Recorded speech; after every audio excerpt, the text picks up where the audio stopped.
Hello everyone and welcome to Bevan's Builds, and for today's video we're going to be talking about how to fix every man's favorite throne. Specifically, a running toilet. Before I get started, first let me apologize for the echo, but this bathroom has a horrible echo and I'm in a corner, so it's probably even more pronounced. Anyway, my kids' toilet in their bathroom was constantly running. When I say it's running, you'll probably know what I mean. You could always hear that sound there. I'm going to explain to you the three most common problems for a running toilet. It's either going to be something to do with your fill valve, or it's usually your chain or your flapper, which is this little guy that's down in here in the base of the actual toilet itself. When you have these are all very cheap parts too. I just want to explain that. Your average fill valve is going to be around $15. Your average flapper is only going to be about $8.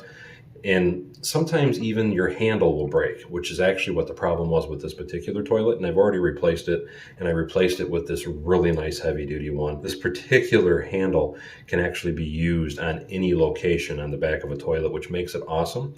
And it's very adjustable as far as the pitch of the angle, the location, and all kinds of stuff. But the thing that you should keep in mind is that all toilet handles are pretty much universal in the aspect of it's just a little square fitting that'll fit into the back of your tank, and then you just have the one screw to remove it. And just to show you, you don't need any tools to actually replace the handle. It's just quite simply, if I can get it to turn anyway, it's just turning, I'm trying to get it on camera, you just turn this little piece here and unscrew it to remove it out. So that is probably one of the easiest things you can ever change to fix your running toilet. Now, as far as the flapper that's down here at the bottom, again, that's another thing that's extremely easy to change. And you can get it in one of two ways. The way that I like to buy them, as you can see on mine, I have the hard plastic piece that holds the flapper in place. And I've also seen them where the whole thing is just rubber. I personally like it when you have the hard plastic on the back with the rubber flapper itself, because it generally seems to seat a lot better. But if you want to go really cheap, they're usually around, I think, $3 or $4 for the ones that are solid rubber. Whereas this one, again, like I said, it has the plastic top with the rubber actual flapper, and these run about $6. But once that starts to fail, you will get that constant running sound like that again as well, because what's happening is the water is slowly draining out that flapper valve, going into your toilet, and it keeps the water running.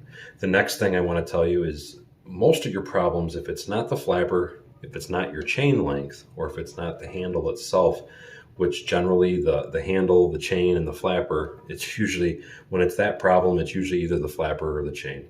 But if it's not that, it's going to be something to do with your valve here. And with the valve, what you want to keep in mind is this is what controls the water to come in and out. So as you can see, I can simply push it down a little bit, and you can hear the water to start to come in, which mine, the water's already pushing the little balloon up to keep it shut off. And here's the things you need to know about the valve assembly that's going on here.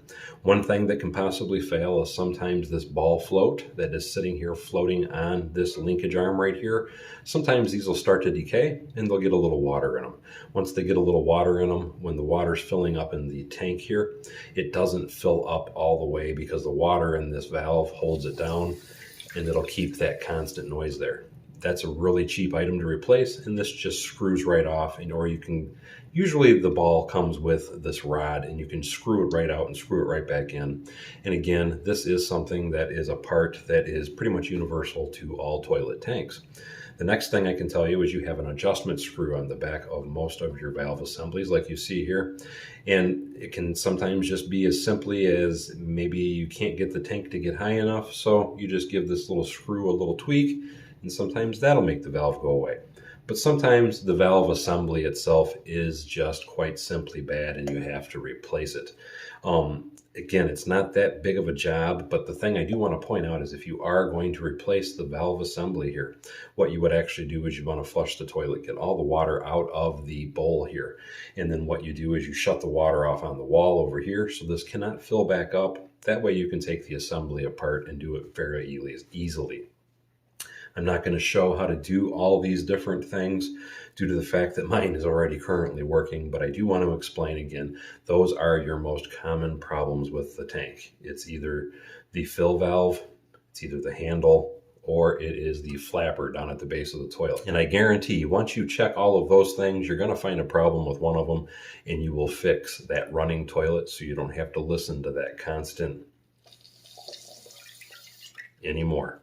Anyway, I hope this video was helpful and instructional for you to be able to fix your running toilet.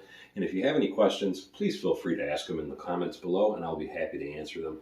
And if you'd like to see a more in-depth video on something that I discussed in this video, go ahead and say that in the comments as well, and I will try to make sure that I make a video for just that. And if you'd like to see more plumbing videos, don't forget to check out this playlist here.